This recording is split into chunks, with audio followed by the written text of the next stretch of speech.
کا یہ بابرکت مہینہ بھی ہے جس میں آپ مصروف ہوں گے عبادات میں، اور اللہ تعالیٰ سب کو توفیق دے کہ اس بابرکت مہینے سے خوب فیض یاب ہوں۔ ہمارے لیے بھی بہت ساری دعا کیجیے گا۔ عبادت کرنے والے کو کہتے ہیں عابد، اور جس کی عبادت کی جاتی ہے اس کو کہتے ہیں معبود۔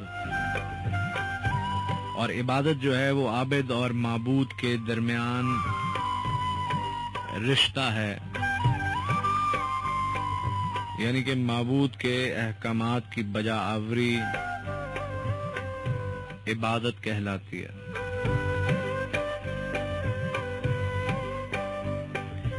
اور مسلمانوں کو، ہم سب کو عبادات کے مفہوم سے آگاہ کرنے کے لیے حضرت محمد صلی اللہ علیہ وسلم نے اپنی حیات مبارکہ میں عملی کردار ادا فرمایا۔ عبادت کے اس مفہوم میں نہ اضافے کی گنجائش ہے نہ اس میں کمی کا۔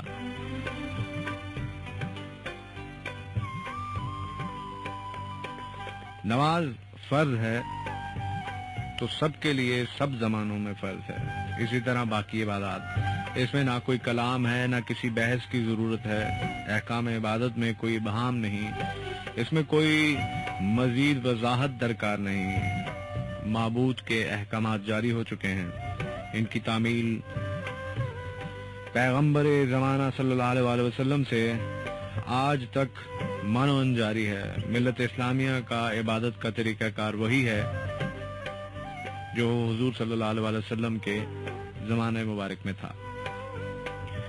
معبود کا حکم ہے کہ حرام نہ کھایا جائے، ہے مشکل سوال، لیکن غور طلب بات ہے کہ حکم یہ ہے کہ حرام نہیں کھانا چاہیے۔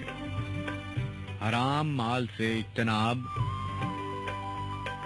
عبادت ہے، کیونکہ حکم یہ ہے کہ حرام نہیں کھانا، اس لیے حرام مال سے اجتناب جو ہے وہ عبادت ہے۔ ماں باپ کا اس حد تک ادب کیا جائے کہ ان کے آگے اف تک کا لفظ نہ کہا جائے، پس والدین کی خدمت عبادت ہے۔ غرض یہ جو کچھ بھی معبود نے فرمایا، جو اس نے فرمایا، جو سات آسمانوں سے پرے اس پار وہ جو ایک ذات کامل موجود ہے، اس پر یقین اور عمل عبادت ہے۔ جو کچھ کرنے کے لیے کہا گیا وہ کیا جائے، اور جس سے بچنے کے لیے کہا گیا ہے ہمیں آپ سب کو کہ یہ نہیں کرنا، اس سے بچا جائے، یہی عبادت ہے۔ بات یہ ہے کہ عبادت عقیدہ بھی ہے اور یہ عمل بھی ہے۔ ایک بات سامعین جو اس سارے معاملے میں بہت امپورٹنٹ ہے، قابل غور ہے، وہ یہ ہے کہ ہمارا معبود ہمارا خالق بھی ہے، یعنی کہ ہم جس کی عبادت کر رہے ہیں اسی نے ہمیں پیدا کیا ہے۔ خالق نے مخلوق کے لیے تخلیق کے حوالے سے بھی فرائض عائد فرما رکھے ہیں، ان کی بجا آوری بھی عبادت ہے۔ مثلا خالق نے ہمیں آسمان سے زمین پر بھیجا، ہمیں انسان بنایا، انسانیت کے تحفظ کے لیے جو اعمال ضروری ہیں انہیں ادا کرنا عبادت ہے، یعنی کہ انسانیت کے خیال رکھنا، انسانوں کا خیال رکھنا، آپ کے گرد جتنے لوگ ہیں ان کا خیال رکھنا بھی عبادت ہے۔ اگر سانس لینا فرض ہے تو سانس کی حفاظت کرنا عبادت ہے۔ خالق کی عطا کی ہوئی زندگی اپنے دامن میں فرائض کا انبار لیے ہوئے ہے، ان فرائض کو پورا کرنا، مثلا رزق کمانا ضروری ہے، فرض ہے، مجبوری ہے، پس رزق کمانے کا عمل عبادت ہے۔ رزق کمانے کے بعد اس کی مناسب تقسیم جو ہے وہ بھی عبادت ہے۔ اللہ کا حصہ اللہ کو دیا جائے، دنیا کا حصہ دنیا کو دیا جائے، اپنا حصہ اپنے استعمال میں لایا جائے، یہ عبادت ہے۔ اپنے استعمال میں آنے والے رزق کو مناسب استعمال کرنا بھی عبادت ہے۔ مطلب یہ کہ زندگی کو اپنے ماحول میں پرسکون بنانے کے ساتھ ساتھ اسے دین کے تابع رکھنا ہی عبادت ہے۔ حج، زکوٰۃ، روزہ وغیرہ کی عبادات سب کے لیے یکساں ہیں، لیکن زندگی کے فرائض میں ہر انسان دوسرے انسان سے مختلف ہے۔ یکساں عبادت اپنی جگہ اٹل لیکن غیر یکساں عبادت اپنی اہمیت کے لحاظ سے اتنی ہی اٹل ہے اور اس کا مفہوم ہر دور ہر زمانے میں ہر معاشرے کے ساتھ ساتھ تبدیل ہوتا ہے. اس لیے زندگی کے فرائض کی بجاوری میں اکثر وضاحتیں درکار رہتی ہیں. یہی وجہ ہے کہ ایک جیسی عبادت ایک جیسا نتیجہ نہیں پیدا کرتی. ہر نمازی نیک نہیں ہوتا. ہر مسجد کا ماحول دوسری مسجد کے ماحول کے برابر نظر نہیں آتا. اس لیے کہ زندگی اور زندگی کے تقاضے ایک جیسے نہیں رہے ہیں ہمارے.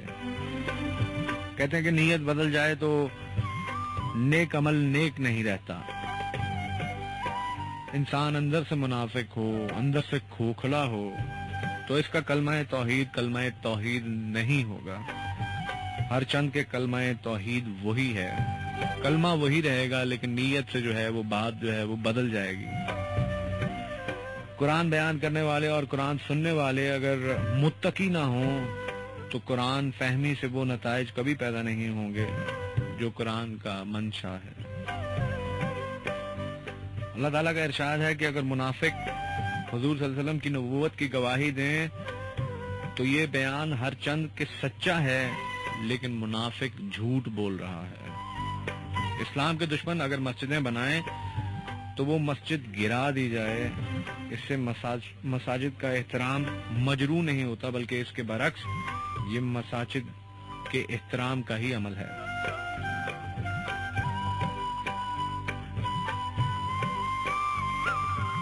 آج مسلمان اپنی عبادات کے باوجود پوری دنیا میں پسماندہ ہیں. آپ نے کبھی غور کیا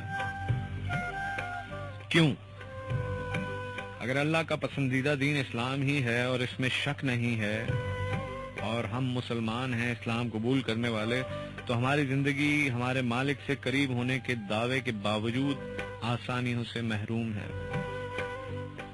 تو یقیناً یہ سوچنے کا ایک لمحہ ہے.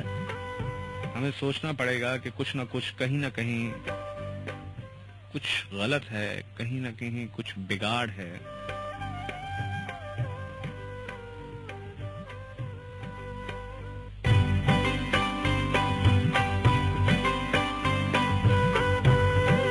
عبادت کے ثواب کو مسلمانوں کے لیے وقف کر دینا بھی عبادت ہے.